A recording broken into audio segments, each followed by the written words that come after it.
Have a gift bag from the sponsors. If you do want to ask questions, we have some note cards here. Come, write a question, grab something from the gift bag. Whoops. So Nicole and Carrie, if you can go ahead and just do a little trot and a little canter so Debbie can watch again. Let's and then see if you actually pin it on you. Let's try.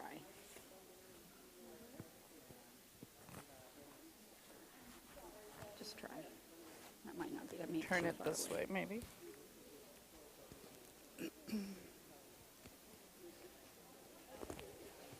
Okay. No, they can't hear you. Can anybody hear now? No. No. But the minute you hold it, it starts. I know. I don't. We need one of our Ratner boys. This is not working either at all.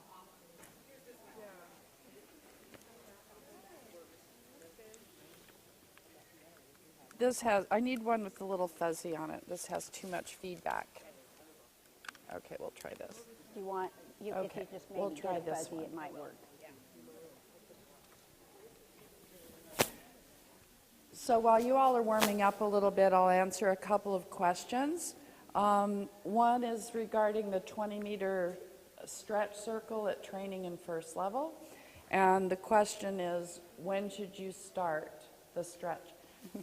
Basically, the idea is that you develop the stretch in the first quarter of the circle, and then you should be able to maintain the stretch for the next half.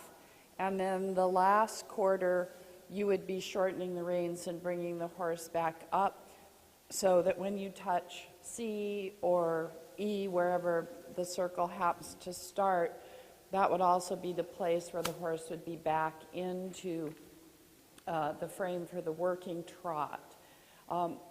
Last time, the last test cycle, we had the stretch circle, and then it would say between C and H, develop working walk. Now, they don't have that in the new tests. It's very clear. It says walk at C or walk at H. But what we saw quite a lot is that the riders would go past C and start to pick up the reins somewhere in here, and then they would only show like maybe one stride of walk. So that was not what we envisioned when we did it, but it's always interesting if you don't give precise instructions in the test, how the riders sort of interpret the instructions you've given. So that's no longer in the test, but if you start, now certainly I think it's a good idea to, if you're sitting, to start posting a few strides before the stretch circle. Don't just start posting right at C. It's a good idea to get the horse a little bit balanced and a little bit organized before that. And then I have another question. Does the circus trot still score better at this time? That's per Dr. Gert Heuschmann, I think. And basically, you know, there's seriously, it's impossible if you look at the modern horses with the very, very long foreleg, like we talked about yesterday, and the way the horses now are bred to move through the shoulders, which of course gives much higher scores for half passes, flying changes, extensions, things that require a lot of expression in the front leg. So the old saying of that the angles of the cannon bones must match in the trot is old-fashioned. That was a perfectly wonderful thing to say for the old-fashioned heavy-style warm bloods, and it made a lot of sense. It makes no sense to me with the modern horses because if you had the hind cannon bone matching the front cannon, the horse would look like a freak. The hind leg would be on the belly. So when you judge a modern horse, you a little bit have to look at the hind legs first and say, are those hind legs doing their job? Are they under the horse? Do they have enough activity? And then you look at the overall picture. But it's what they used to call the old style circus trot, I don't think is a valid discussion anymore with the modern horse. So enough said about that. So while Debbie's watching, she and I talked last night, and we thought there might have been just a little bit of confusion about the aids and what the aids should do. So I thought I would just give a little wrap up, and then Debbie will try to take this idea over into the training, and hopefully you all will understand a little bit more what we're talking about. So I'm just going to basically tell you what the job of each aid is. So the job of the inside rein is to bend the horse's head and neck and to act as a turning aid. And if you think of a turning aid, think of the turn signal on your car. All right? The turn signal goes on, off, on, off. So it's incorrect to use the inside rein as a turning aid when you just hold on it and have no communication and no release on it. The more you bend the neck with the inside rein, the more the horse will fall through the outside shoulder. So the cowboys always used to say the horse would always follow the head and the neck, and in dressage, we don't believe that. We say the horse will follow the shoulders. The horse needs to turn a little bit more with the shoulders.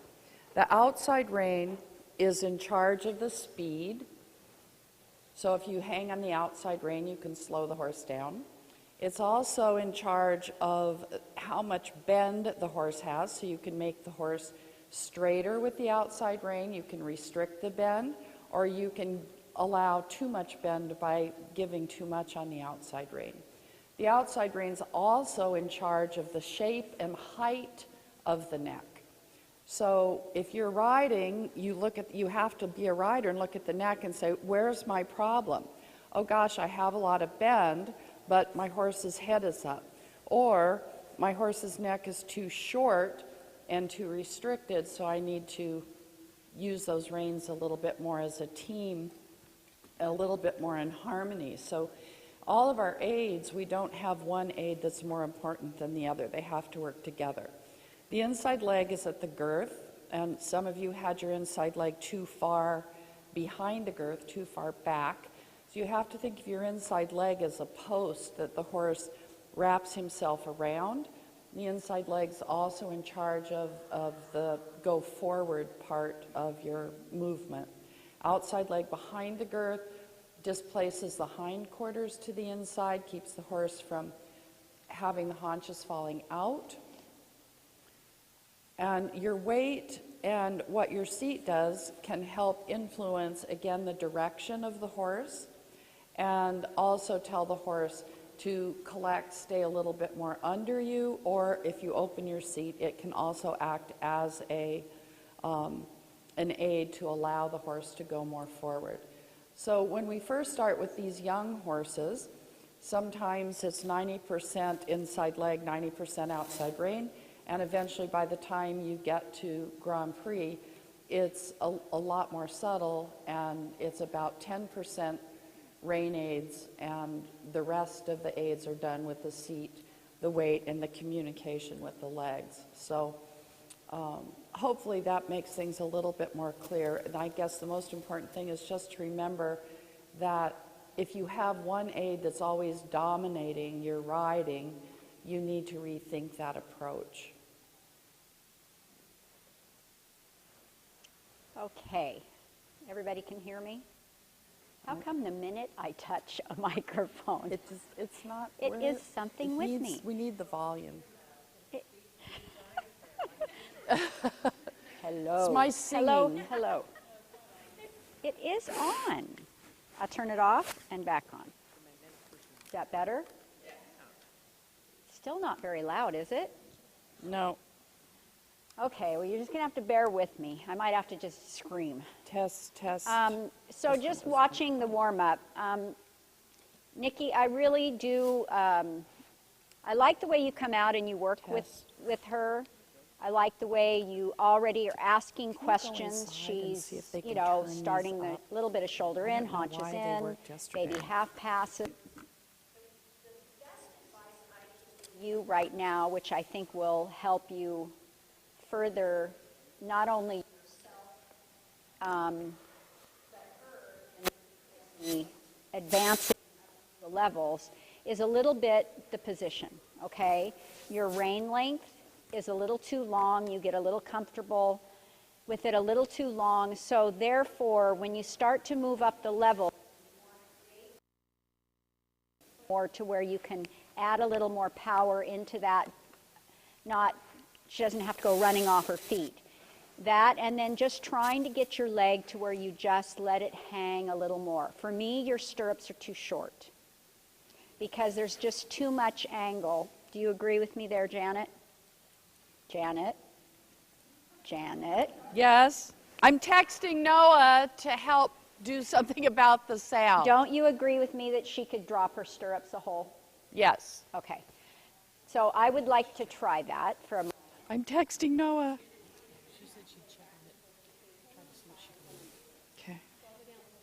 Just yes, you're a good girl.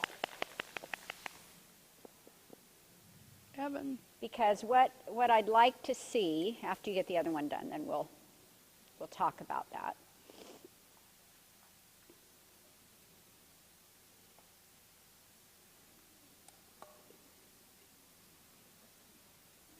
Good. I'm going to say even later another, okay? Because there's still a little too much of this and a little too much of this. Take your foot out of the stirrup for a minute and just let your leg. That's a little bit closer to what you want to get to, okay? And being able to keep your leg and trying to use this part of the calf. Everybody see that? Maybe we can turn. Can you see okay? Yeah.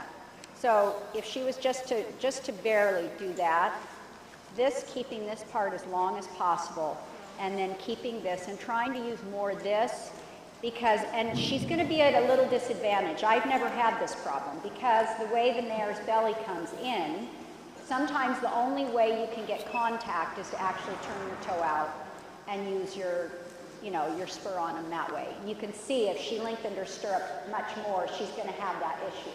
So there is a disadvantage to being tall sometimes. Just want to point that out. But so what I'd like to do is I'd just like to work on that for a minute. I'd like to see you shorten your reins up a bit.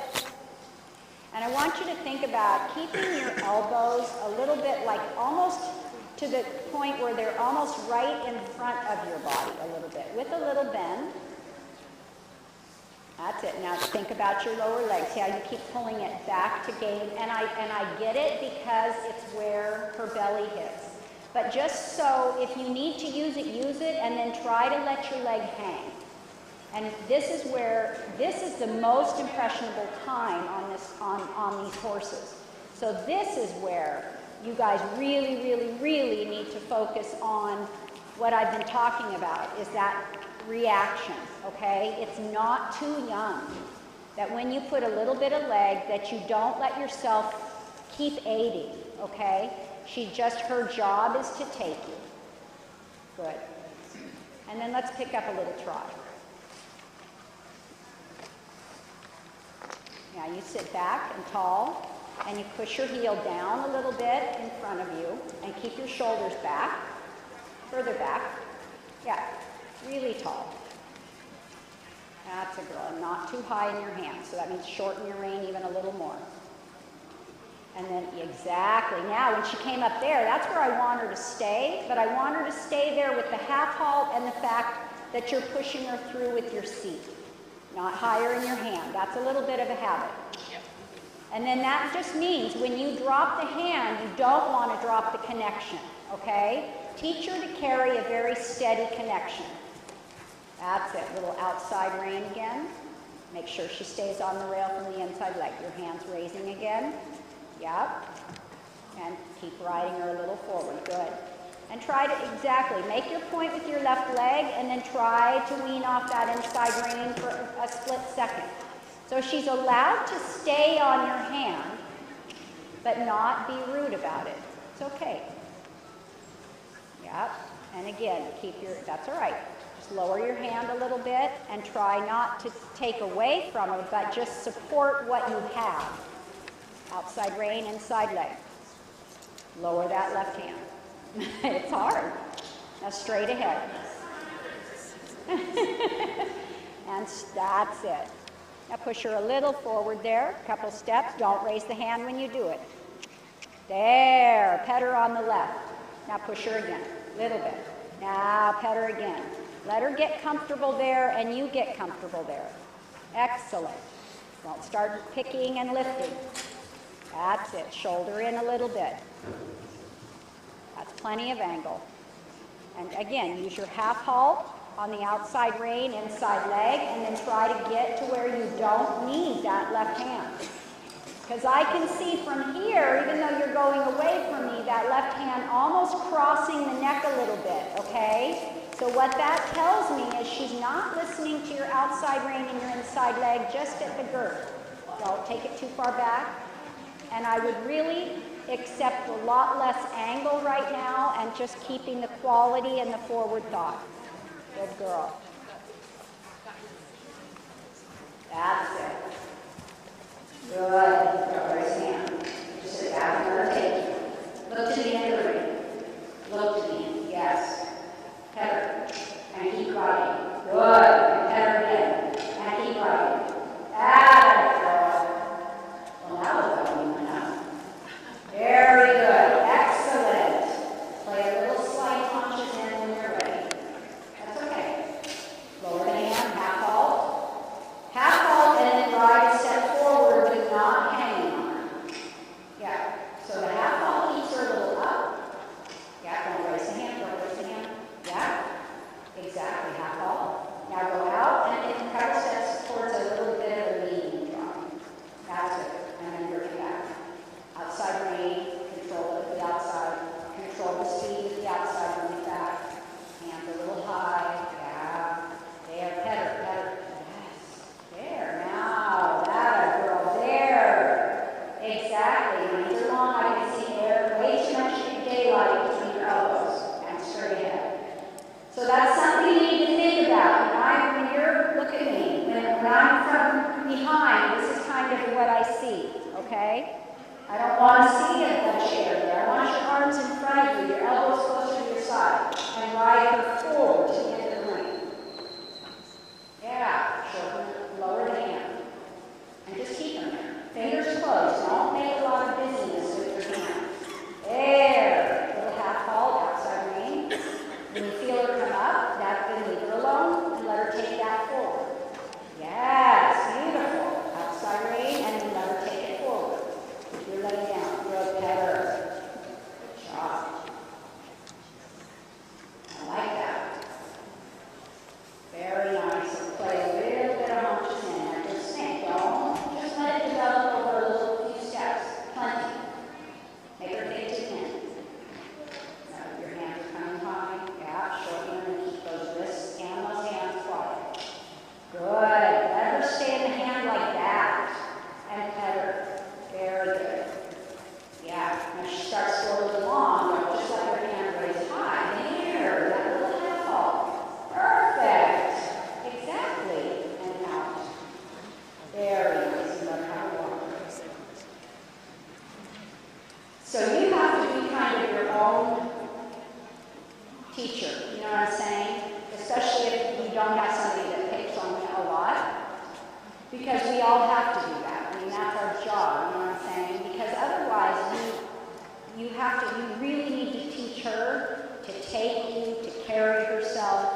You know, she's one that would move up quite quickly.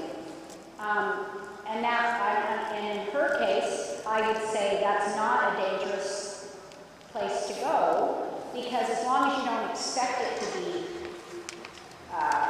like a real true third level horse with all the, power. But teaching her these movements a little bit and playing with them like that, when she has no stress, no sign of tension, that's absolutely what you should be doing. Okay? So I really think you're doing a lovely job with that. For me, I'm just picking on you. Okay? But I think you've done a beautiful job with her. I'd love to see the camera just a moment.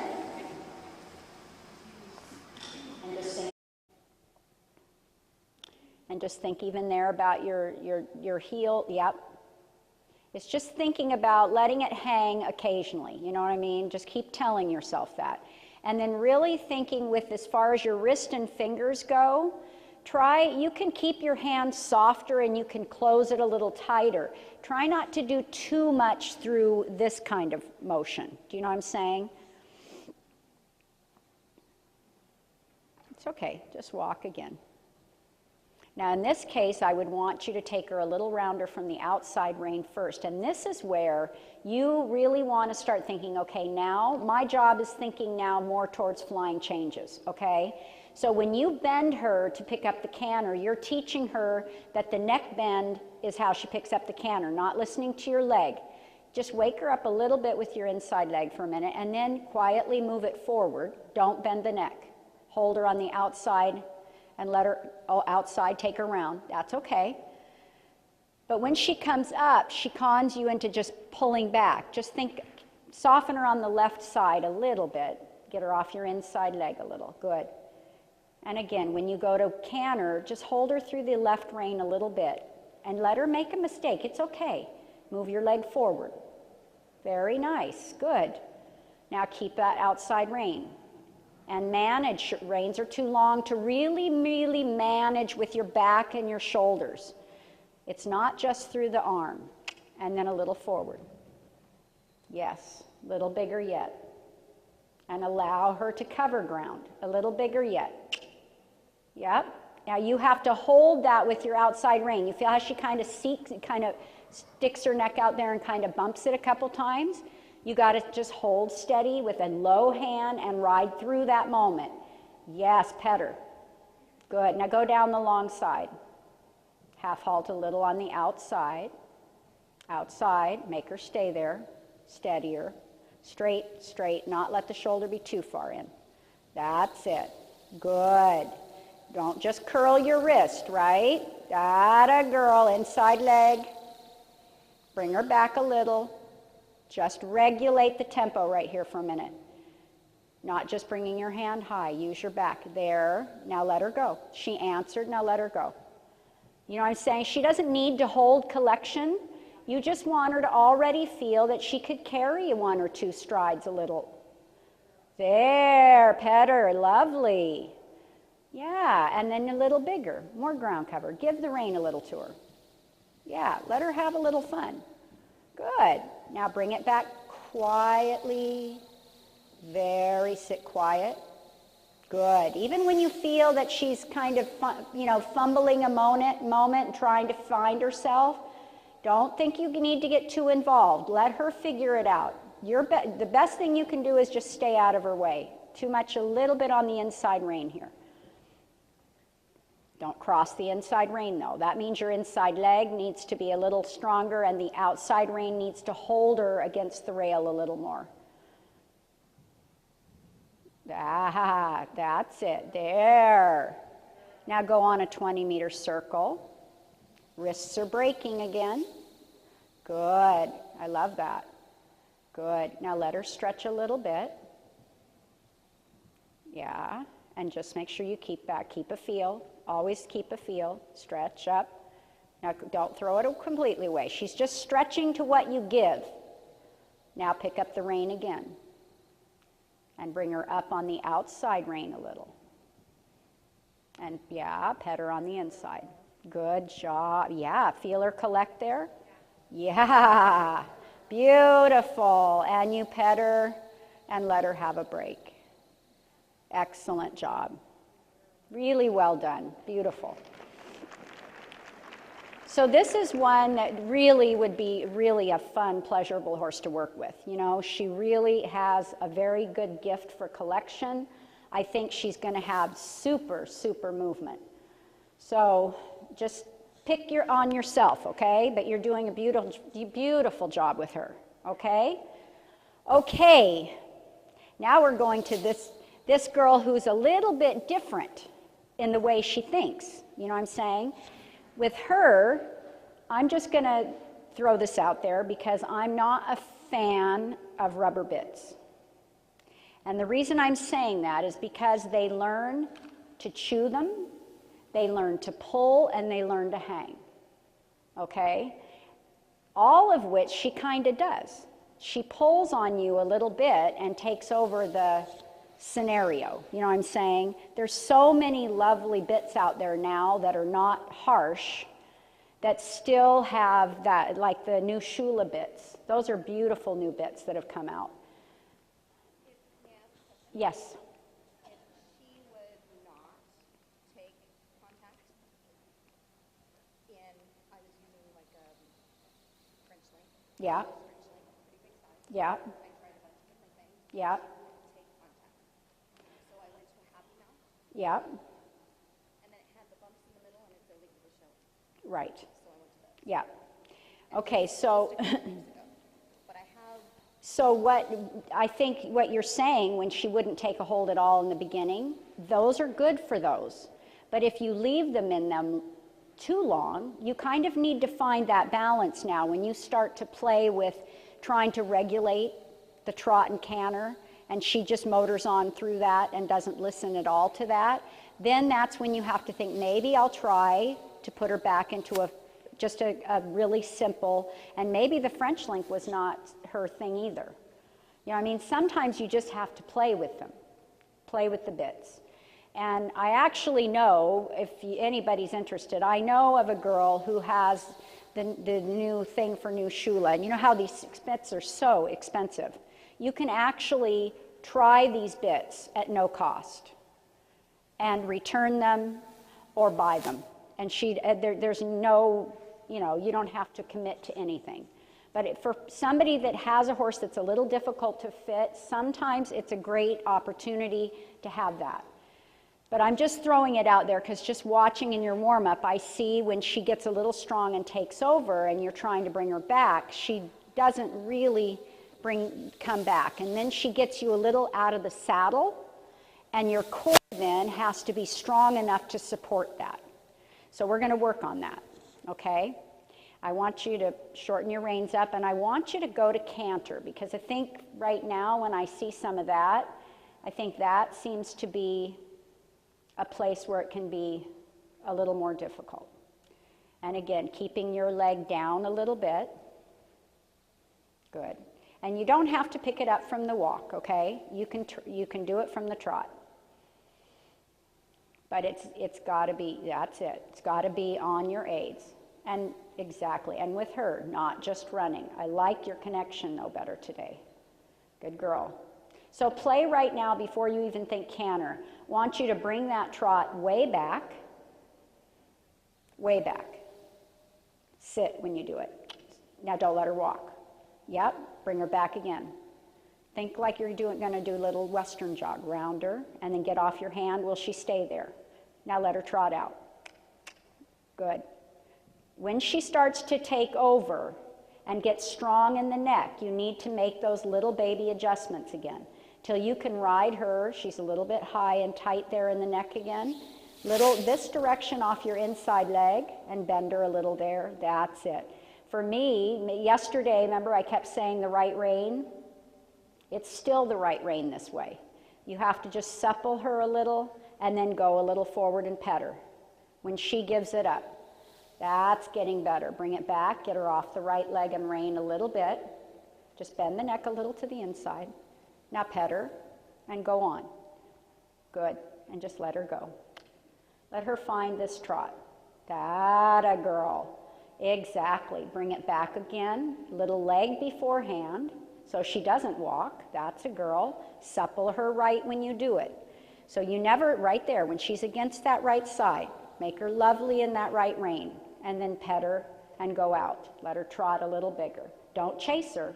Just let her trot. She's actually got a nice forward trot. You just need to allow it to happen.